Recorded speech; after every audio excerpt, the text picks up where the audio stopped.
Your boy making cold cuts, and I ain't talking about the sandwiches.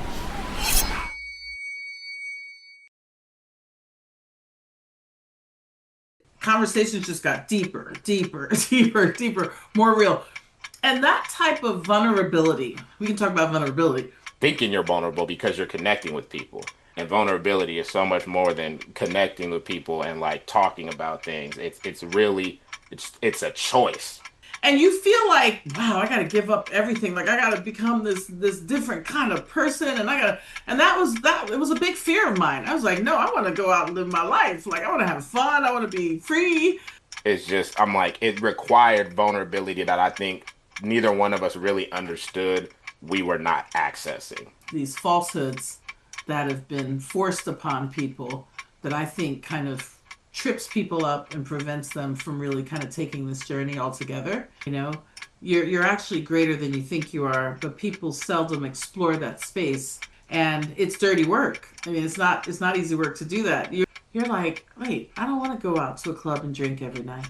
Wait, I don't want to do all of this. Like there's so many things that you just start they naturally start falling off, and you don't miss them. You're actually, instead of missing them, you're actually grateful that you're no longer doing it. When we have strong community, a lot of these questions just get answered. Because if you And don't, that's you don't know. If you don't know, you don't know. But if you know, you know. and if you know, you can't forget. You can't pretend Yeah. like you don't. It's vulnerability.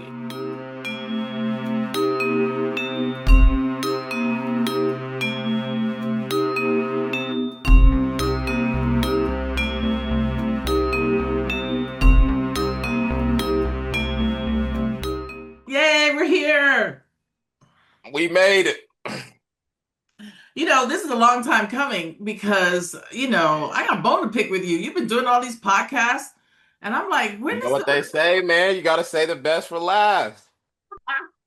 I when can you let it wholeheartedly out? tell you, as somebody who's constantly getting deep, I think that without question, the last, what, 7, 8 years, there's nobody else I consistently and as frequently get as deep than you. And so, Likewise, I think I've said this to you. My lifetime, I mean, you know me, you and I, we've come a long way. And frankly, how God brought us together, it was just sheer, like, it's blown your mind, it's blown my mind.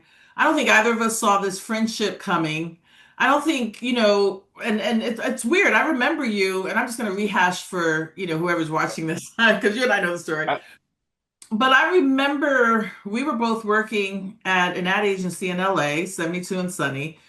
And I remember seeing this handsome young black man sitting by himself.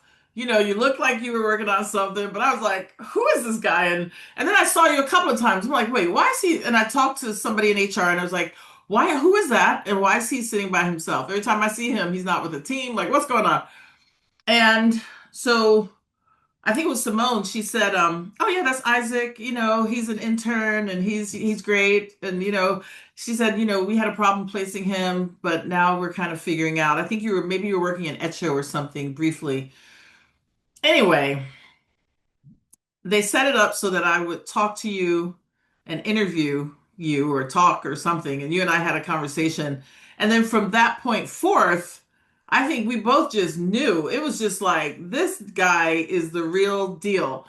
And I felt your energy. I think you felt my energy. And we just very naturally remained friends after that. And I'm talking about like real friends. Like you were coming to my house, I was coming to your house. Like you didn't live that far from me.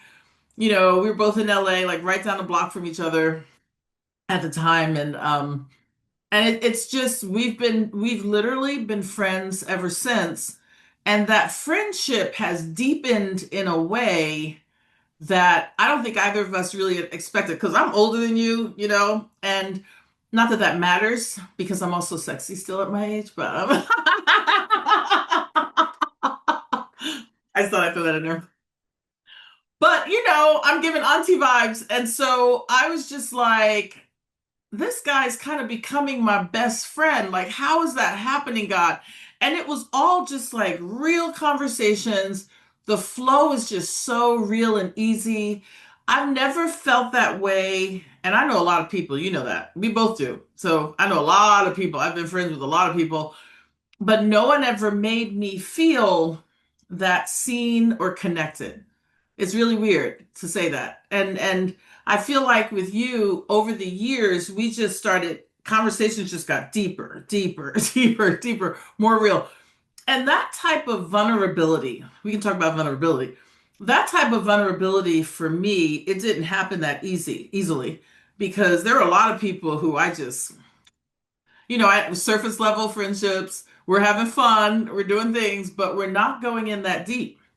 And so when you and I started really getting into these deeper conversations where I started to feel more and more comfortable to open up about my life, it made me laugh actually because I'm like, am I scaring him? Because people see, but say what, say, because sometimes people see, I know a lot of people see me or have seen me over the years.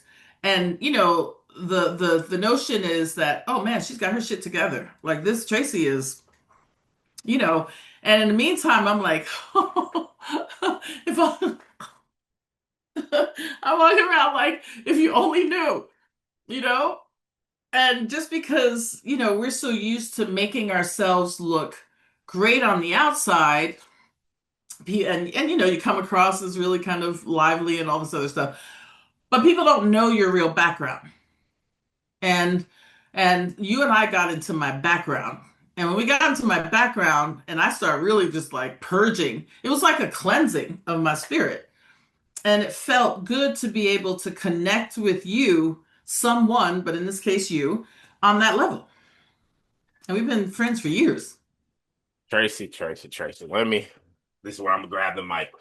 So Yeah. beautifully said. And so, man, all the reasons I love you, but you just don't understand what a conduit you are because you always hit it right on the head and it speaks to what you're talking about. It's hard being that kind of person because you seem like you're doing it. Like Yeah, that's just what you do because it is natural absolutely. to you, but people don't understand. I'm like what it takes to do like that all the time and be like that all the time. It can That's create right. a lot of isolation. And even in you just starting us off, I'm like, this is perfect because that's really what I feel in my spirit we're going to end up talking about today is vulnerability and the Yeah. idea so much we have learned from each other and grown into deeper understanding from those deep conversations and like just having somebody you can be vulnerable with in different ways. I feel like,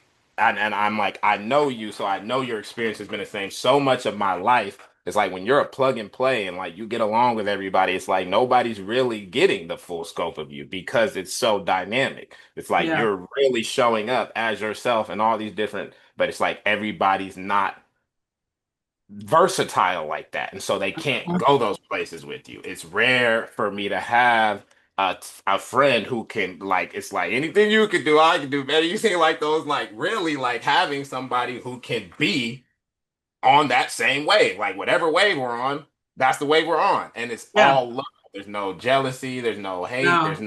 there's no subconscious Yeah. weird thing. Like somebody who can really understand. And that's the thing that I knew like, obviously it took a while because it was like we just fell into the natural friendship. Like we didn't even realize how deep it was until much later on. But that's how I knew when I sat down and thought about it of like it's really God because the time in my life that we met and then like just the natural progression of everything. And that's one thing that when I talk about vulnerability in this context, God always comes with such a ridiculously perfect timing that we truly can't understand that we don't see it until hindsight 2020 and that's if we're looking and you and I both know we've been looking rather hard and we're just now getting to the point where we can really like be blown away by Yeah. what happened and like all that we've gone through and been through together in this time which is crazy because it's like it really hasn't even been that long but it's been a long time of But it like feels like it. Yeah, it has been a long time.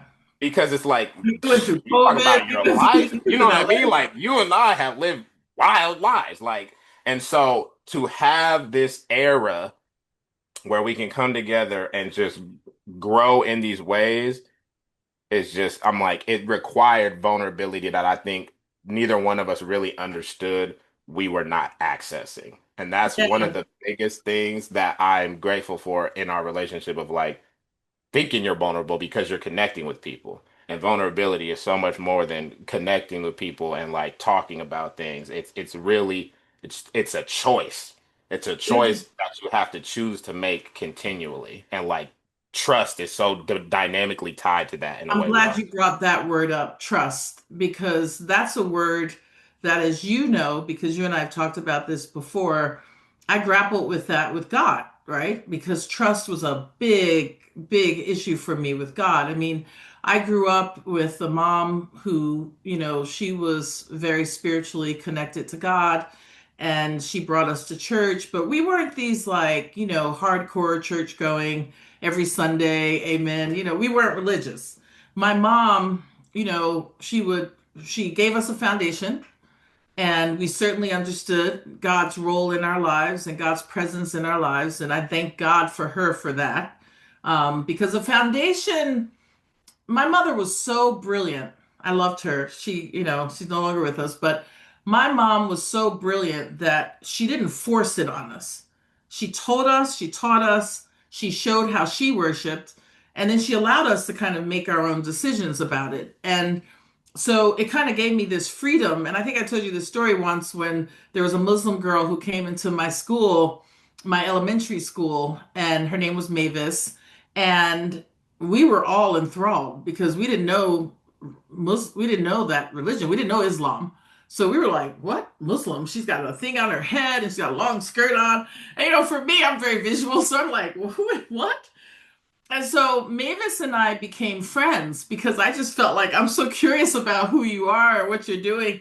And so we became friends, and she invited me to the temple, and I went back and I told my mom, I was like, Mom, I've been invited to the temple. And we grew up on Disney movies and stuff, and all this other stuff. So I'm picturing this like grand temple, and oh, my mom, well, I've got to get dressed. I've got to have an outfit. My beautiful mother took me to a fabric store, made an outfit for me to wear, a long skirt. She made the head wrap. She allowed her little baby, her, fifth grader, to go marching out on a Sunday to the temple with her friend Mavis. And I was like, Assalamu alaikum. I didn't even know what that meant. I was like, Assalamu alaikum. And that was my mom. Like, she was like, okay, if you're going to explore it, dive in, see what it teaches you. You make your choices. And I, obviously I respected when I got there, it wasn't a temple. I was a little bit disappointed. It was just a little building.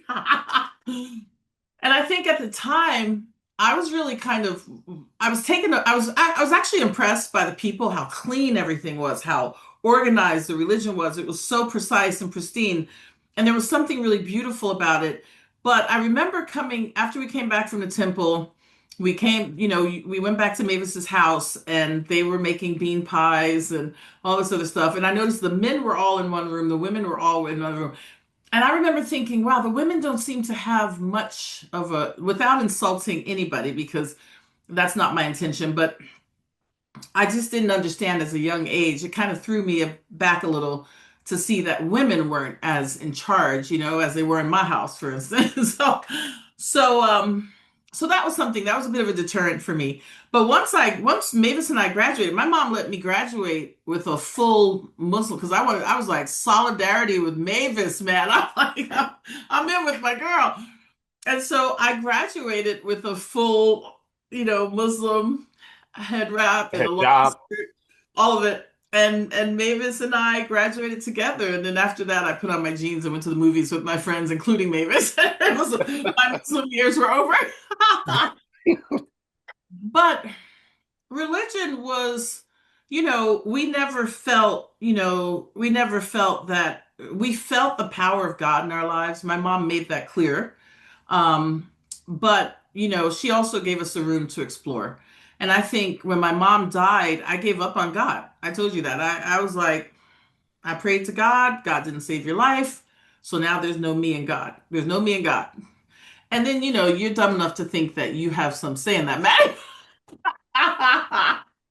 You learn later that, how foolish you were. And, you know, God never let go of my life. Never let go. Tracy, another perfect segue because as you know, it's like I had an almost opposite upbringing to Yeah. where it's like my mom, hardcore Bible thumping. Yeah. And I'm like, and I'm sure she would have a completely different story to tell, but I'm like, that was my perspective. I'm like, I remember as a child, like going back and forth with her because I'm like, I didn't know, I always knew God before I knew it was God. I always had a very strong like intuition of like what I now understand is the Holy Spirit is like I just thought that Yeah. was my gut, like I just my moral compass, like all the different names and the ways that I'm really trying to articulate to people that it's really that simple of like we overcomplicate it and it's that stringentness and that we take the things that have natural beauty in them and we hyper focus on them to the point where we get away from the entire point of it, where it's like we're Right. so structured and we're so this is what it is, and if it's not that, then it's not this, and it's like that was very much my. I'm like you talk. We did go to church I remember like going to church, going to the Bible studies, going to the like having to read the little children's Bibles and like being forced to do all of these things, and it's like I was lucky enough to have that internal understanding because again, a lot of it is not bad. Like a lot of Right. it helps shape you. Like there's a lot of beauty in it, but there's also that other stuff. And so for me, I ended up having a rejection of that too in a much different way for a much different reason. And so when we talk about where we're leading up to this of like when we came together, it was like I just never, even now, I'm not really on that. Like, I don't believe in religion of any kind. Right. And like, Yeah, me I neither. don't believe in because that's the quickest way to not where you're supposed to be, in my opinion. Like, as soon as you start believing, a wise man knows, he knows nothing. As soon as you Exactly. start thinking you've already lost the game because it's he who humbles himself who shall be Yeah. praised, not Yeah. he who praises himself. Well, I think, as we've talked about this too, like organized religion is failing a lot of people, in my opinion. And I think it's really it's unfortunate that there's this I almost feel like there's just this sense of power and control in, this religious structure that, is really more about man than it is about God. And I think the best advice I got when I was re-exploring my journey with God, you know, I know I make God laugh. Like if nothing else, God has a great sense of humor. He's constantly laughing at me because Right. I'm like, um, which I'm cool with. But I think when I got back into because when I was in college, I still ignored God. And God, there was this young woman, and we were both chemistry majors at Howard, and her name was Cheryl. She was a much better student than I was because I had friends and we were going out and we were doing things, but she was wonderful, and she invited me to this Bible study in her room, and I was like, I liked her a lot too. And I was like, Bible study. Okay, great. Bye. See you. Got going. And so I never went. But the pull on my life, I could feel it. I could feel God saying, come on home. Come on back. That reminds me of Dave Chappelle when he was with Just come on back. Come on back. Throttle it in. Come on back. And I used to have all sorts of notions because religion is scary. It can be really scary. And you feel like, wow, I got to give up everything. Like I got to become this different kind of person, and that it was a big fear of mine. I was like, no, I want to go out and live my life. Like I want to have fun. I want to be free. I want to go have fun. I want to have this like religious like fear because I think a lot of religion instills fear in people, right? They're kind of telling you what you can't do, what you can do. They're judging you. I'm like, oh, okay, wow, I'm going to be judged as well. So, but by the time I started coming back to God, it was a slow crawl. It was a slow crawl. And it's funny because I say coming back, I don't really think I ever left, not really. But in my, you know how you are. I was this petulant kind of child in my head. I was like, It's the oh, rebellious years. yeah, it was me rebelling, and God knew it. And so, but when I started really kind of, I was in my dorm one night and I had to cry out to God because I was broke and it was Thanksgiving and there was no one, and I was sitting in the room by myself. Everybody else had gone home. And, and I was just sitting there and I cried out to God and God answered. Suddenly my brother was calling me literally at the right moment. Like literally a miracle. And I was like, I froze. I was like, it was like 2 in the morning. I'm like, what's my brother doing calling me? And she's going, hey, Trey, you need a ride home? And I'm like, what? And so that was kind of my way of going, because who would I call out to? God. So obviously I was still connected. But the real, right? You think you're not, but you are. You can't not be connected, and that's the trick of religion, is it pulls us out of our individual Thank relationship you. into That's this exactly right. groupthink and That's mindset exactly right. where other people dictate what you understand and know, and that's just That's not what exactly right. Because you innately know, and God is innately teaching you every who day. how to interact every single day. Whether And you want to learn or not, he's like, I'm not going to force you, but I'm going to be here. I'm going to be present and consistent all the time. once I started, so I had this friend when I lived in Brooklyn. Brooklyn. I love Brooklyn. I still love Brooklyn. Once I had this friend visit me, and she was very religious. Her mom's very religious. Um, she's from Philly. We worked together at NBC News. She was over at Tom Brokaw. I was at the Today Show, and she was a hoot. Annie is her name, and she was a pistol. And but Annie was very religious, and her mother was extremely religious. Like her mom was like one of those women you'd see on the subway with the Bible preaching and hitting people over the head with Bibles to act, don't act stupid. um, and so, but Annie was the one who she would come to my apartment in Brooklyn, and she would say, she was going to Brooklyn Tabernacle, and she was like, "Oh, you should go to Brooklyn Tabernacle," and I'm like, "I don't do mega churches." As a matter of fact, like, come on now, no. And so I was telling her, I don't really do this type of church. And then one day, for some reason, I don't remember why, she goes, "Oh, what she said to me was," and we started talking. So she and I were talking about religion, and she was very hardcore, which was kind of turning me off. You know what I mean? Like it was kind of I was taken aback.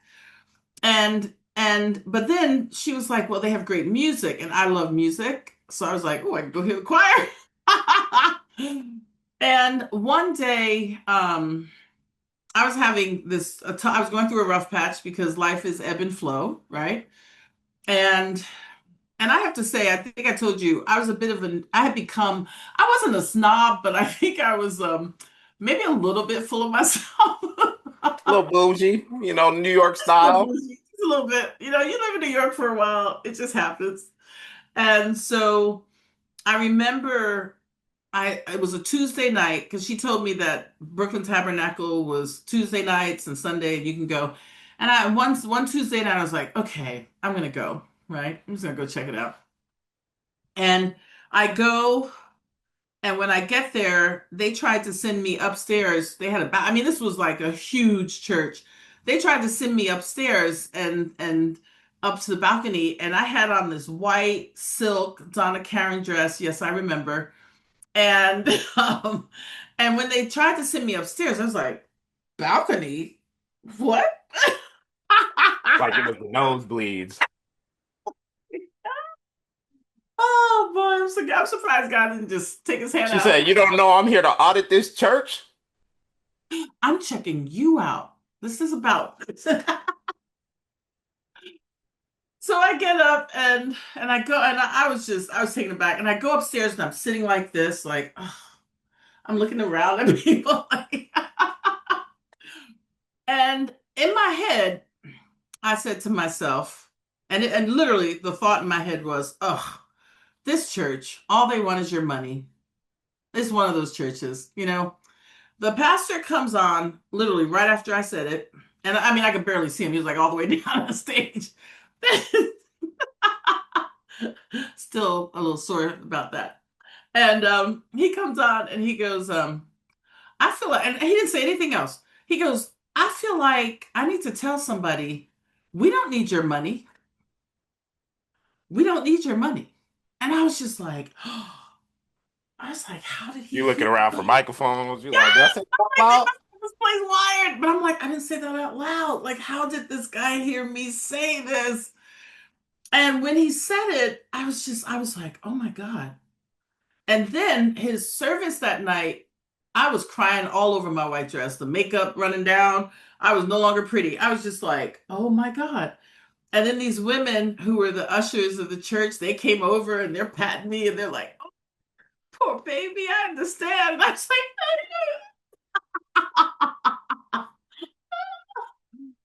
anyway, that was my, Because this is so, I'm like, oh, Tracy, you don't understand how many people will resonate with the story. And this is where it comes back to vulnerability. yes. Again, when you think about what it means to be vulnerable, like to decide to be vulnerable, it's just willingness. Yeah, It's it a is. willingness to take a risk. It's Yeah. that why not moment of like, oh, okay. A lot of people will get stuck in a mindset. And Hmm. so much of what I've talked about lately is perspective I because need water. that's where everything comes from. That's where it stems from. You can't be vulnerable if you've already decided in your heart not to be. It's Yeah. like taking that risk and acknowledging the fear, the doubt, all of the anxiety that you think you're not holding on to, and you're letting it go just to see. And Hmm. that's where you find yourself in a moment like that, where it's like, oof, like God, man, people, the irony is that so many people complain that God, isn't talking to them or isn't speaking to them. I'm like, you and I talk about it all the time. While we sitting up here praising God and all the other days, it's like, we still feel like, I can't hear you. I can't, you're not Right. saying anything, but Right. he's constantly speaking to us in ways that it's so hard for us to process that we just fall to tears in those moments where I've they'll had Isaac, you know the stories. I mean, I this could be a much longer podcast if we go, and I'm trying not to go word for word with the whole journey because this is gonna take us into 4 or 5 hours. I'm trying not to do that. But fast story short, I ended up singing with the Brooklyn Tabernacle, right? That was a funny story. Like the way I got don't to do that. mega churches. It went from no, I don't attend mega churches. Now I'm in the mega church. When I tell you, I went back one day because I started going. First, they told me I was gonna have a Job-like experience. I didn't even know who Job was, right? So I went home, looked up Job, and I was like, "Oh fuck, hell no, nope, nope, nope, not happening. No, no, no." And but I started going back, and the best advice my friend Annie, who was religious, very religious, gave me was, even my brother Matt gave me some good advice about how to talk to God. It's really literally just a conversation. Like you're just, it's like talking to a friend. It's like you're just, I never knew. I always, because you go to church, right? Religion teaches you got to have the humla and the boom, nah, nah, and you got the rhythm and you're sitting there and you're going, oh my God and Lord. So I was like, ooh. And I'm like, I'm not that good at that. I'm Seven like, times on one foot at the break of dawn, and and I'm sitting there, I'm like, wow, I can't do that. Like, I don't know what this all is, but I can't do it. And so my friend Annie was like, no, just have a conversation with God like you would a friend. Like, just talk. And I was like, oh, so I can just talk to God? And she's like, yeah, just talk. And once I realized that that was what I could do, I haven't shut up since. God's probably like, please shut up. I and mean, it's crazy because you could never talk to him enough, and we just I can't. talk about if I have to find a dress for an event, I'm like, God, geez, like I need a dress. I gotta go. And all of a sudden, this dress is showing up in the store, and I'm like, But do you see, Tracy? This is the, and you've heard me tell you this time and time over the years of like, and why you're so important in these kind of conversations of like, it's not just the, oh, I didn't believe in all, but it's not that. It's that you're walking, living proof of these principles at oh, work. I am. people don't even understand the fantastical life that you live because it's like Yeah. you can't even begin to tell them because you've been living it your whole life. And it's really like you're tracing it back to the I started talking to God and I start seeing it happen. He does it so like there's a point where you can't ignore what's happening in your life. And No, that's where that no, you can't. vulnerability comes in. Oh, it's so How are you able to talk to God? How often are you able to suppress your ego and all that other stuff and really talk to God? Just try it and see what I, happens. I've been a brat to God. I've cried to God. I have given him, there's a song that says he wants it all. I love that song. He wants it all. Anyway, I literally just say all, like there's no hiding anything. I used to feel like, oh wow, I'm gonna be so embarrassed, because I'm such an imperfect person. And there are things you think you don't want God to see, but it's like, no, you're seeing it anyway. So what am I doing? And I just feel I've gotten to a point where my life has been, as you know, because I've told you every story. I'm one of those people, poor Isaac, for you. I have told you every story from, the my magical day where I met Jerry Seinfeld and that whole light and then David Copperfield. It was like a day of magic. And my friend Annie literally went home because she was like, okay, this is way too spiritual. Like God is so all over you. Like this is nuts. And there are things that you just can't explain that start happening naturally. And it's a beautiful thing, and even when you're going through, I find that, and you know all of my darker moments, my sad moments, the moments that have been really devastating. I mean, I just came out of one. Hardest day. Oh yeah, those are but those are real. Life is not always a bowl of cherries. The highs and the lows. Like, people love the highs. They don't want to talk about them lows. They want to You talk got to about deal that. with those lows, man. You got to know that's where the real work kicks in. That's the real connection to God. You and I talk about that. Yeah, when you're riding high, everything's beautiful. You're in your God flow spaces. I've been told I was in my God flow space several times, but when you're not, and people stop calling, and it gets real silent and eerie, and you're sitting there alone, naked, with your feelings in those darker spaces, that's when you really need God the most. You need that connection so strongly, and you need to also know where you are. I'm careful to say that you don't always know where you are, but you know you can go to God. You know that when your friends start leaving you, right? People stop calling you, things get real ugly, family starts acting up. And the one stable in my life has always been God. God has never, ever, ever let me down. Not once. Didn't leave me, even with the ugly cries, in those dark Even rooms. with the curses, even with the anger, and Yeah. like that's what people don't they don't meditate. Oh, That's yeah. why it's that vulnerability. That's when you're willing to take that risk when you don't have anything else. Yeah. A lot of people, that's their greatest fear, is when you are given a lot, the fear is of losing it, being Yeah. without, being lonely, being Yeah. afraid, feeling like you're not good enough. And I've that's lost in so that many times. place. I've lost so many times. And when we talk about loss, sometimes you lose because, God's trying to show you something, right? You got to learn, you got to get to that Gotta next. choose. Yeah, yeah, You you gotta got choices to choose. make. But you're constantly, I found that God's lessons and the things that God wants you to know, it's kind of weird how it shows up sometimes, it's never Every consistently time. like, oh, this is just the flow. You don't realize it sometimes, but um what I want to say is sometimes it's people, sometimes the stuff that's happening to you is just because people are messy and they get messy and they kind of mess up your life. And so those moments that you have where you're really trying to like figure it all out and you're sitting there and you're just like in your feelings and you're trying to figure out, okay, what am I supposed to do? Where am I supposed to go? Who do I turn to? But I've had a lot of those moments, and I think people have to understand like those things are going to happen. Those moments are inevitable. Like life is all about that. You're going to be way up here one day and then you're going to be way down here the next day. And how you handle those low moments is defining your character and it's defining where you're going to go. Those are actually, I would dare say, the most important moments because that's where the Amen. lessons are. That's where, Anybody can win. Anybody can be happy. Anybody can be full of joy. It's when you're absolutely. sad, how do you show up? When you Yeah. hurt, when you're angry, how you Yeah. show up?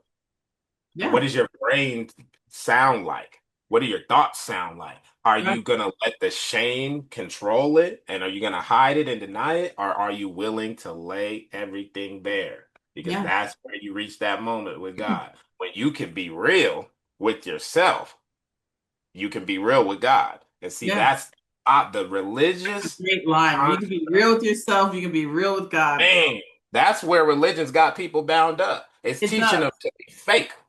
It And you can't does. be fake with God. That's Nope. disrespectful. You gotta be real with God. Yeah. Because God already knows. And He knows when you're not being real. See, we lie to ourselves.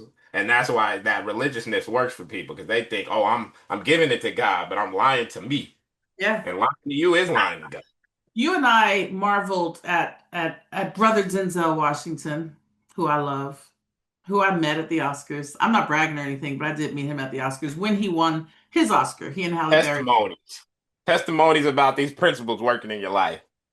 But yeah, that was a just the fact that I got there the way I got there, and the people. That was pure God, pure God. But I'll tell you, one of the things that I love that he said as a ritual that he does is give yourself in the morning those first few minutes to God, like meditate, pray, sit still, pray to God, talk to God about your day, prophesize over your day, whatever it is you got to do, but get centered right out the gate, right out the gate. And you and I have talked about the importance of just having that natural, this isn't, see, that's the difference between religion. Religion is show up to church on Sunday, and then Monday through Saturday, you're off doing your own thing, right?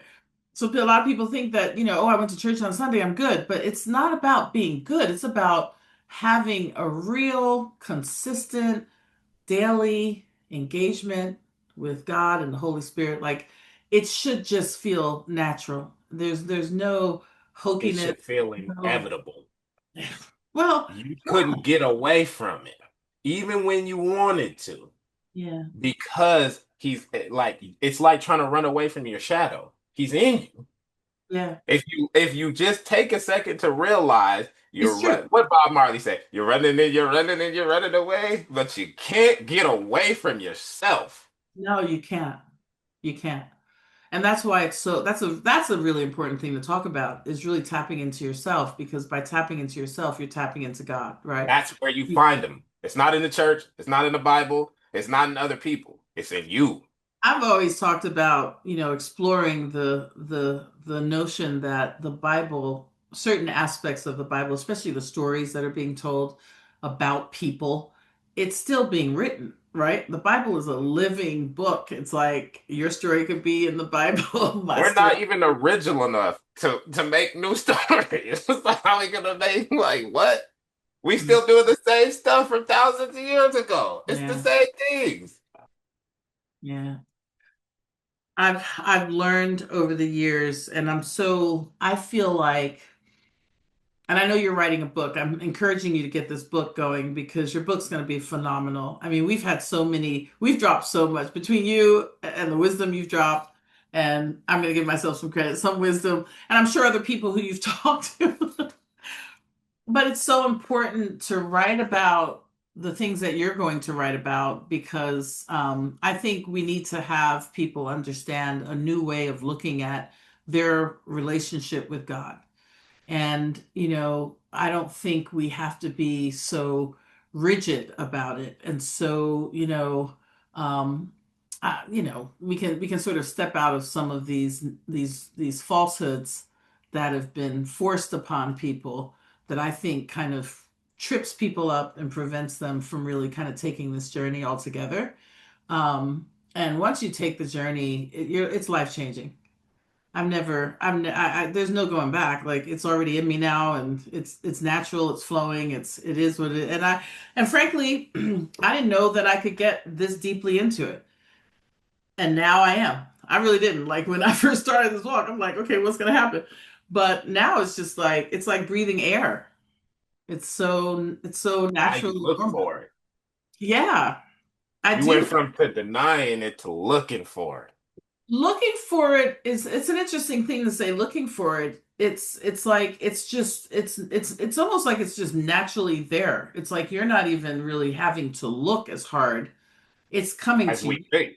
It's that flow that just naturally comes to you.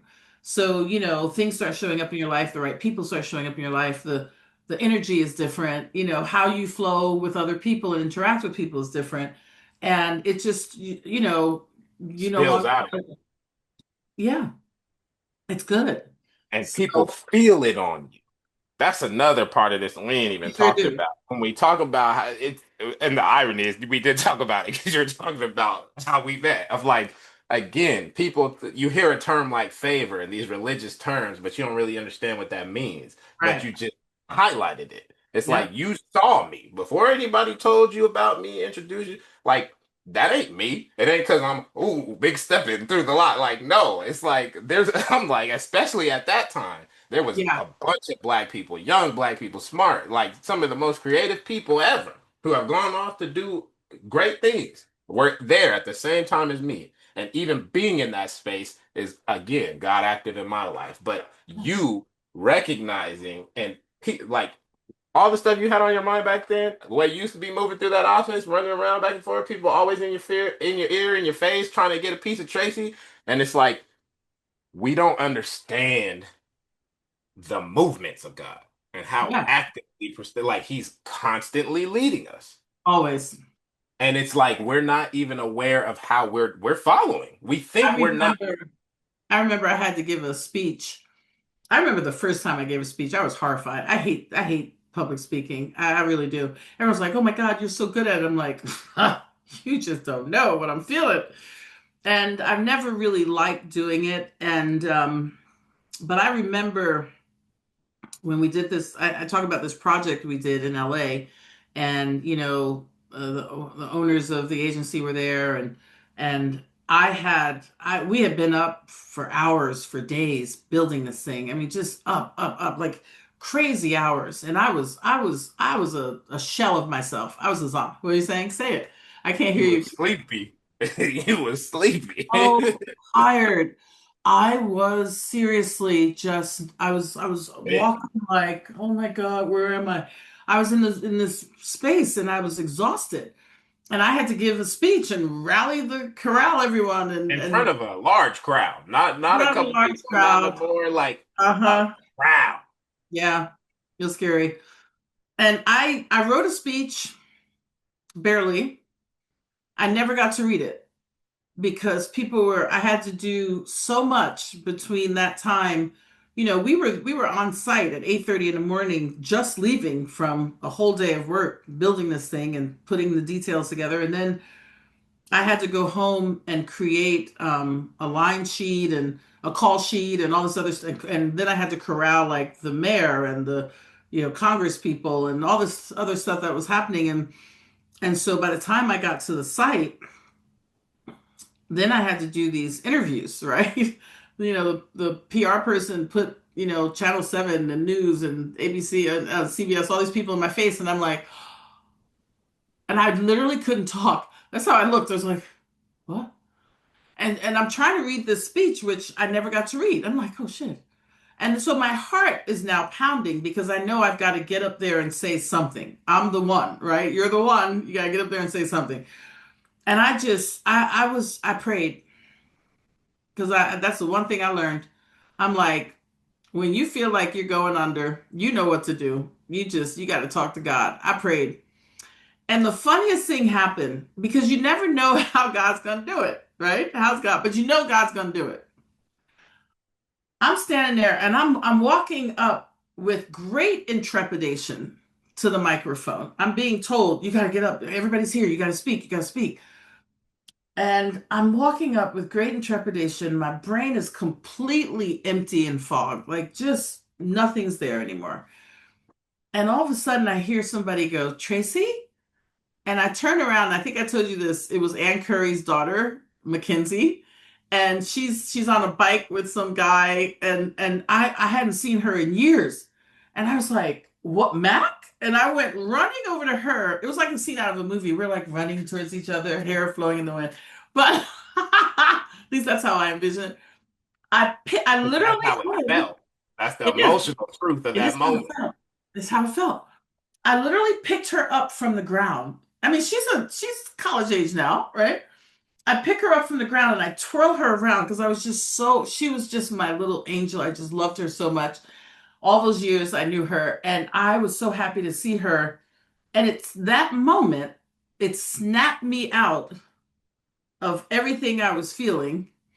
And I went, and they're like, Tracy, you have to speak. And I was like, Mac, don't leave. And I just went over and all of a sudden the words came out. And it was God. God helped me up. God did that whole thing. He knew. It was like, there you go. And at the end of it, one of the owners said to me, "Did you write that speech? It was so amazing." And I was like, if you only knew. You wouldn't believe me if I told you. Sure wouldn't. I mean, I was about to tank big. I was like, went up there to go, boo. Oh God, God has saved me and has just helped me up and has made things happen that I can't explain to people. I don't even try anymore. I'm like, okay, you're gonna think I'm crazy, so I'm just not even gonna try to tell you these stories. Because if you And don't know, that's you don't know. If you don't know, you don't know. But if you know, you know. And if you know, you can't forget. You can't pretend Yeah. like you don't. And No. that's the real blessing of what we're talking about when you get it in you at a young age. No matter what you do. I love that quote from Kung Fu Panda where a person often finds their destiny on the road they take to avoid it. Yeah. Because in putting yourself in these different situations, it's like you return to that. When you hit that wall and you don't know where else to go, you Hmm. you surrender. You take that chance. You Completely. consciously decide to be vulnerable. Yes. I tried everything else.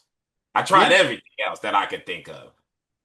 I ain't tried this yet. And it's always in like in the people don't understand when you talk about grace and mercy. To Right. me, the way I define it, it's God ain't like us. If it No. was me, woo, and people be, I'm like, I hate repeating myself. I hate to tell people I told you so. They be acting like I'm waiting for it. I told you so. No, nigga, I wanted you to listen so that you would be good. So we never have to get here. So now that we're here, no, you think I enjoy this? I'm upset because I didn't want you to be here. Now I gotta come in and try to help you, but I can't really help you no more. We both just sitting here looking stupid. Luckily for you, God don't move like that. He already knows. He's waiting on us. When we reach that place, he's glad we decided at all because there's a lot of people who don't have these kinds of stories because they're too caught up in their own doubt and disbelief to take that chance. They Yeah. would rather the fear of it being true is what keeps them from trying.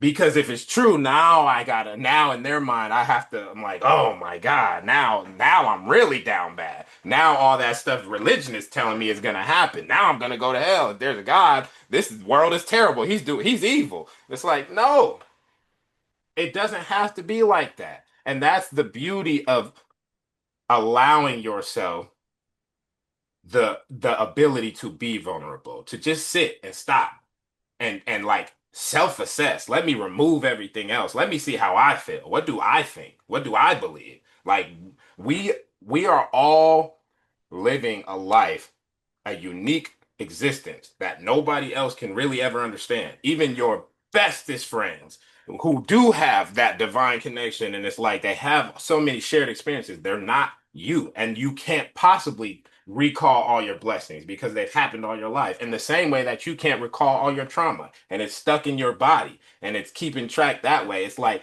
this stuff gets so real, so deep. We've been alive for so long. Like every day has 24 hours in it and that you're experiencing and you're forgetting everything that happens. But the one thing you have to remember is that you're still here. And when you get to that place of understanding, I made it through all of this. That's what allows you to think, how? Every day there's miracles in our lives, big and small, and there's beauty as well as like it's so balanced, it's insane because life is as equally beautiful as it is dark, as it is dangerous. It's like, and the irony is people are so people we love the danger. That's our favorite part. A lot of the times it's the risk that gets us going. We don't like everything to be good. It gets boring. That's what you hear people. That's why we move the Oh way yeah, we I mean, I feel that way, and that's yeah, I mean, that's why religion for a while scared me because there's something intriguing about living, kind of a naughty, not so perfect life. You're gonna be in those situations, and so you're like, really, I gotta be perfect? Like, do I really have to do that? But the funny thing is, it's funny that you said that because it's once you start taking this journey, all of those things you thought you wanted to do are suddenly slipping away, they're dissolving, and their importance is not there anymore. You're like, wait, I don't want to go out to a club and drink every night. Wait, I don't want to do all of this. Like there's so many things that you just start they naturally start falling off and you don't miss them. You're actually, instead of missing them, you're actually grateful that you're no longer doing it. It is crazy how it works. If you had asked me, I was drinking a couple of glasses of wine. I still like wine, but I was drinking, but you're going out, you're drinking socially, you're doing all this stuff, no longer of interest. It just doesn't rock my world. So you see these things now, and you don't feel like you're being deprived of anything. You're never feeling like you're deprived of anything. It's like, no, actually, you're getting better, your mind is getting better, your spirit is getting better, your physicality is getting better, your life is getting better. So, what are we talking evolution. about? What are you talking about missing? The things that you maybe shouldn't have been doing in the first place. But it's okay because there's no judgment. God's not judging you. But Even you again in that breakdown, it's like I did it. I'm like it wasn't. See that like religion. If you do that, this like no, I did it. I already did it. Like I'm still here, and that it was in doing it. I got that greater wisdom and understanding. yeah, I never needed to do it. yeah, And that's where this man, where the community piece comes in when you talk about the we talked about this too, of like off of this, where it's like in the differences between us, where there is that age gap, and it's like coming from different perspectives on life and reality, and like, but going through similar things. It's like that just brings us a greater wisdom yeah, it does. because we understand it's a community that we need. They Yeah. that's what they took from us. That's what was destroyed is the community because it's in that a lot in the same way that those desires fade away. When we have strong community, a lot of these questions just get answered. Hmm. That's the danger of that isolation is you stop taking in the calm. You stop learning from other people's experiences and seeing it's like, I didn't think about it like that. Let me add that to my little flex and see if I can do it this way. And we just naturally learn and grow as human beings and evolve. And it's so already built into us. It's all the extra stuff we try to put on it from the social perspective and the social capital, like social media got us thinking all these things. It's like just be you and find the value in being you. It answers all those questions. It really does. But we're Yeah. so scared to be ourselves because of everything that we're being conditioned into. Mm. Yeah, it's crazy how being ourselves is such it's such a thing now with social media. I think it's frightening actually for a lot of young people, especially struggling with their identities and how, they want to show up in the world. And it's so important to just be you and to literally turn this shit off. Like just I don't know how else to. Allow yourself to learn what that means. Well, we all got roped in to social media. I know I did. I used to try to show everybody how fabulous my life is. And oh, I'm traveling. Look at me, I'm in Paris. I'm so cute. And then, then I'd be home like my hair all over my head, crying in a ball because Tired from traveling to Paris nonstop. fired from my job. I got no money. Mhm. And people don't often we don't show. social media allows you to lie and hide, right? It kind of gives you that opportunity to create not necessarily a false narrative about yourself, because a lot of the stuff I posted was true. It's just I didn't An post any edited version. stuff. Yeah. Yeah. I gotta see my bad days. Sorry, not showing you. And so, but what that does is that, it creates this world of perfection, right? We're all so perfect. Yay, look at social media. We're all doing so well. And that's not true. It's not true. And so, you know, again, those few places that I'm allowed to be naked are places where I'm with people I trust, but definitely God. God sees all of it. And that's where you really get your strength, because you start feeling like I can drop some of these fake pretenses and the nonsense that, society's trying to tell me who to be and how to be and how to show up and who I should be hanging out with, right? And God doesn't do that.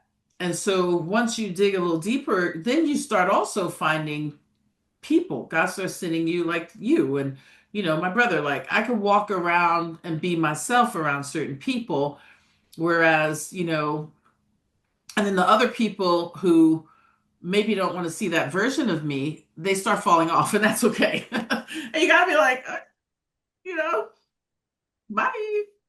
It's all And I right. think, and it is all right. And I think a lot of young people need to understand that, as they're searching in the wrong places for, acceptance and love and their identity and who they are. And it's like, no, you're not going to find it in those spaces. That's not the real deal. And it's okay to, if you feel like engaging in those spaces, there's a lot of other ways to engage. Social media can be fun. It's just if you can detach who you are and how you're showing up from the ways that they're trying to push you to show up. AI is scaring me these days. I mean, I don't know people. I mean, even this, it's like get more done with your AI companion. And it's like, no, I don't want my AI companion. Who the fuck are you? Like, I don't need you to write my sentences. I don't need you to correct the way I speak. I don't need you to, redo my hair. And it's scary. It really is scary. I think we have everybody, for all the businesses that are saying, oh yeah, this is going to change how we do business, but it's also going to change how we interact with one another. I think it's also the fear is the dumbing down. I mean, we can't get any dumber. Like, come on now.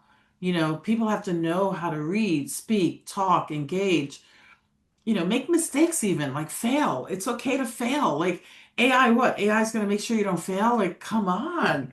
Failures where you learn your most valuable lessons. And it's just, I think we're definitely getting on the wrong track in our, the evolution of being humans. We're really not evolving in the right direction, if you ask me. And so it's a little bit frightening. And you're seeing people who are going to lose jobs, and what are people going to do? Like I'm like, oh well, what are you going to do? like, are we restructuring our society at the same rate that this technology is taking over? I don't mean to be so glib, No, Isaac. not even. But see, this is the irony, Tracy, is this is exactly where we need to be. Mm-hmm. Because look, let me say it like this. It's and I tell you this all the time when we're talking in our personal life.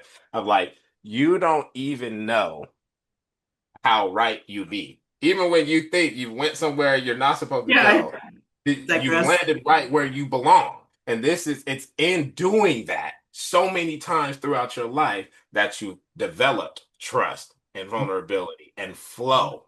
These buzzwords that we're constantly using because there's no other way to describe it. And Yeah. as we reach a place where I start tying everything together, this is what I want to talk about in that vein of flow. What you're describing is our innate desire to control.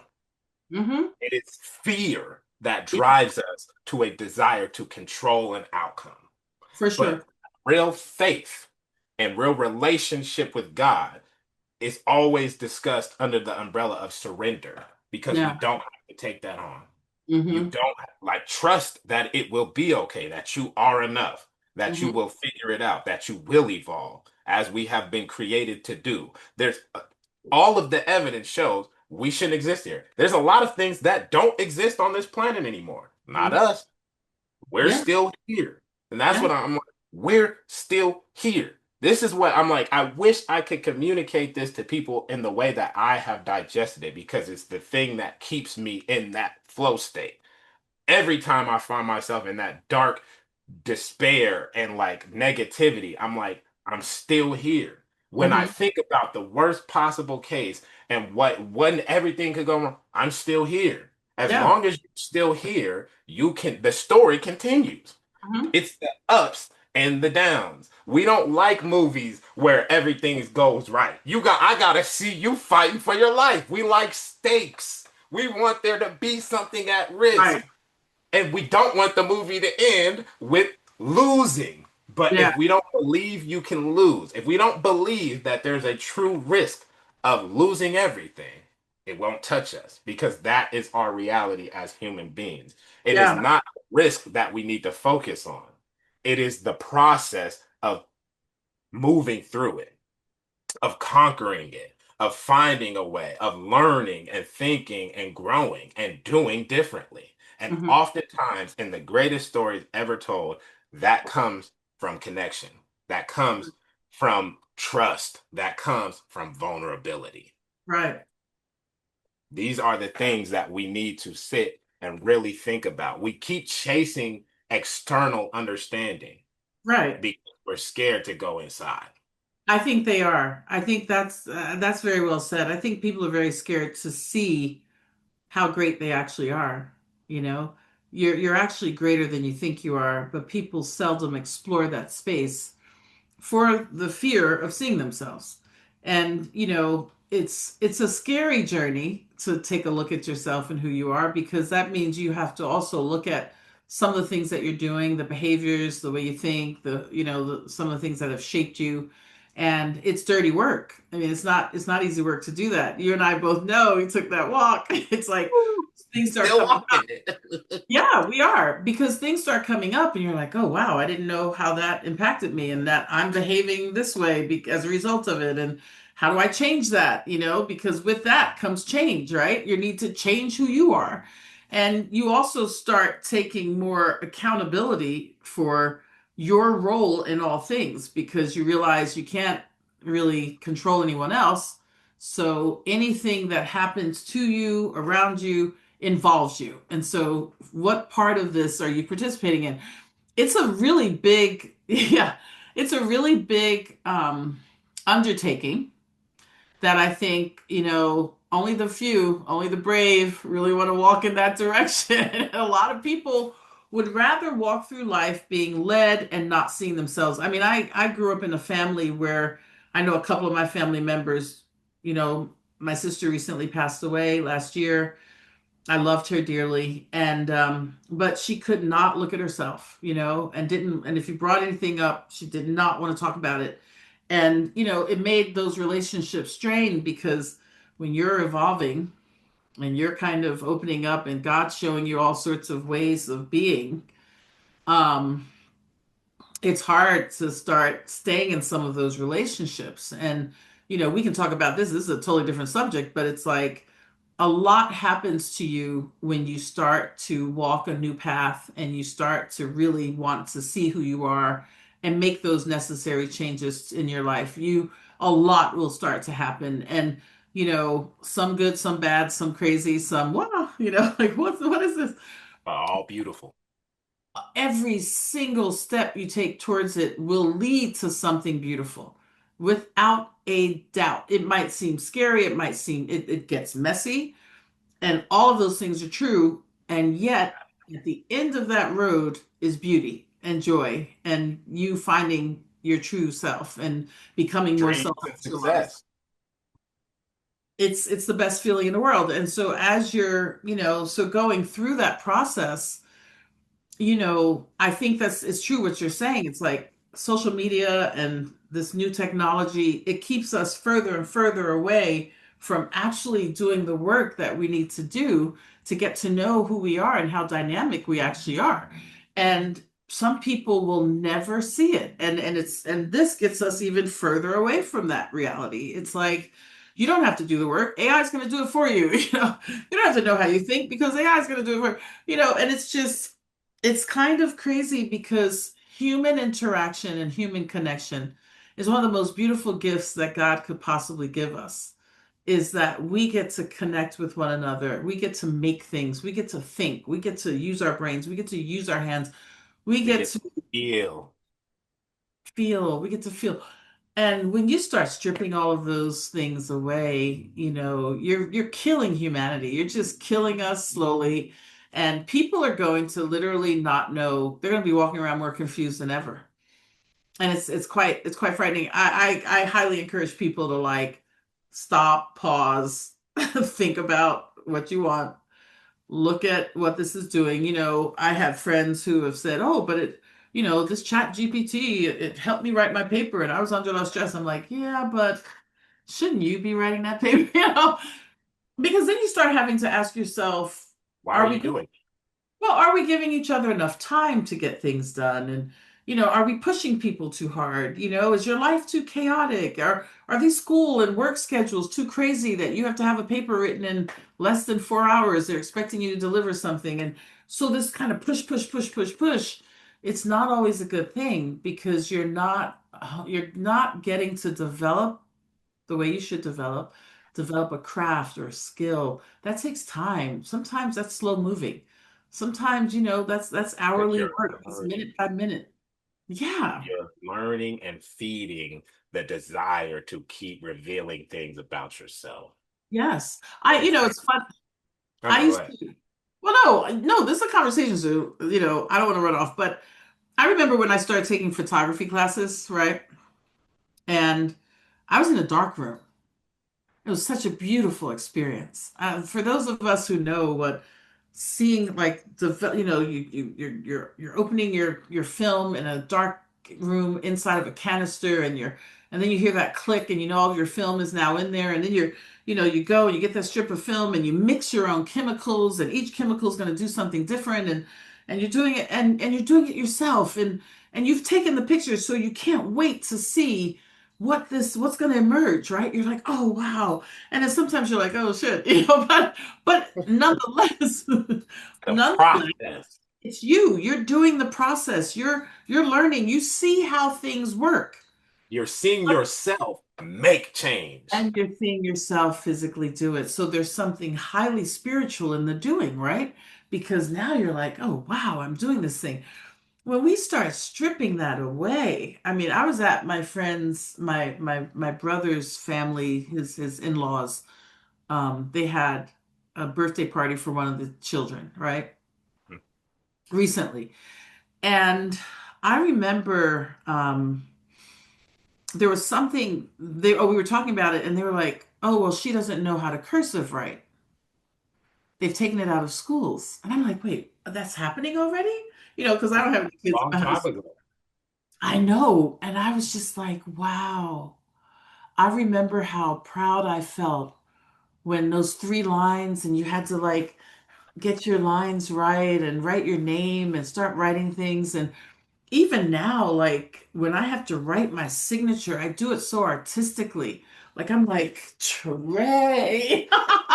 You know how you sign your autograph? Right. You know what I'm saying? I mean, there's art in that. It's you, it's the pen, you're creating it. And I'm like, we can't. What are we doing? What are we doing, Isaac? What are we doing? Because you take the spirituality out of creation. Creation, that's what we're talking about, right? And I'm like, I don't want AI and Chat GPT to tell me how to think and rewrite my words and, tell me my spelling's wrong. Okay, I know my spelling's wrong, damn it. Let me use the wrong word. It's okay. Everybody's gonna get it. And when we start doing that, we're stripping people of spirit, of the spirit of creation, and of our humanity.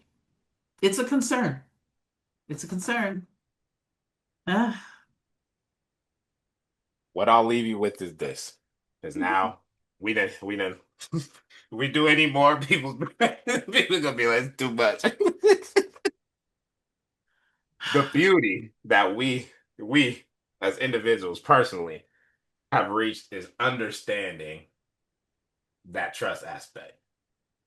I'm like, I feel you. I too fight those worries, but I also believe in the Tracys, in the Isaacs, in the Mhm. like they're oh man, people are doing it. They are. That's the only reason I can bring myself to do stuff like this. Yeah, Where I when I don't have the time and I don't have, because I know there's people like us thinking about these things, yeah, looking for this content, looking to that we're solving it together. yeah. If everybody does a little, nobody has to do a lot. And as we all go deeper within ourselves, we discover the piece of the puzzle that we're supposed to add to the world. And Mm. before we know it, all the things that we were worried about are not just solved, but they're evolved. And it's more beautiful than it was before. I think that's beautifully said. I want to just say that, as creators, right? And we are blessed that we have this opportunity to create in the world and leave our imprint, you know. And when you think about imprint, I think everyone, all these corporations, all these companies that are out here doing all this stuff to obviously make a profit. But we also have to think about, are we adding value to what God's already given us? You know, are we making it better? Are we making the world better in some way? Are we improving something for the sake of improving it, or because there's a need and there's something that's going to make our lives, enrich our lives in a more spiritually grounded way? And there's beauty in creation, and I'd hate to see us lose that. So it definitely enlivens my heart to know that there are a lot of people who are out here who are resisting and saying, I want real art. I want music that someone has written and played with their own little fingers and hands, and some real person's voice. I don't want to hear AI music. I'm sorry, I'm rejecting it. I'm rejecting it. And I think we all have to push back, so that we can really embrace what we're here for. To love, to learn, to give, to live, to be happy, to make others happy, to share. There's a lot that we can do to make this world amazing. And so I pray that the people who have that energy and that spirit, that we just sort of bulldoze our way through it all, through the noise, get through the noise. Mhm. Apparently, we always do historically. Just Yeah. like today, where we sat down to have a conversation, and boy, did we get deep.